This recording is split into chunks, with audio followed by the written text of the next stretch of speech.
Cela faisait quand même quelques jours, pour ne pas dire quelques semaines, que le feu couvait sous la marmite de l'éducation nationale. Entre protocoles sanitaires compliqués à faire respecter et le sentiment de n'être ni compris, ni défendu par leur hiérarchie, les enseignants ont donc fait déborder le vase aujourd'hui. Grève sanitaire pour réclamer des mesures claires et lisibles et les mêmes règles pour tous, du lycée jusqu'à l'école maternelle.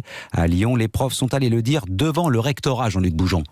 Oui, mais là encore, conséquence du Covid, ils n'étaient pas très nombreux devant les grilles du rectorat tout à l'heure. À peine 200 enseignants venus dire leur désarroi de se sentir seuls et désarmés face à l'application d'un protocole sanitaire impossible dans leur classe, explique Marie-Laure, enseignante au collège Molière de Lyon. On voit de belles images qui effectivement sont propagées par le ministère avec des élèves qui sont espacés dans les salles de classe. Ça ne correspond pas à ce que nous on constate. Ce protocole n'est renforcé que sur le papier. On continue à s'entasser à 30 dans des salles minuscules avec aucune autre protection que des masques et du gel. Et donc, on aimerait bien réussir à aller travailler sans mettre en danger notre santé et celle de nos élèves. Voilà cette enseignante qui explique aussi qu'elle et ses collègues ont proposé au rectorat un dédoublement de classe. Une moitié des élèves le matin, l'autre l'après-midi. Refus du rectorat.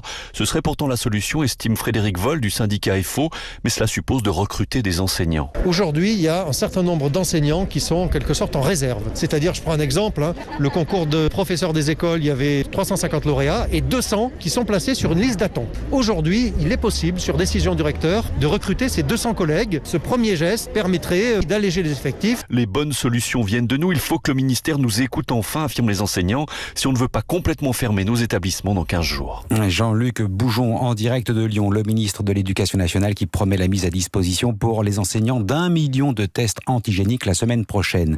Quant au taux de grévistes, 9% dans le primaire et 10% dans les collèges et lycées selon les chiffres fournis par le ministère.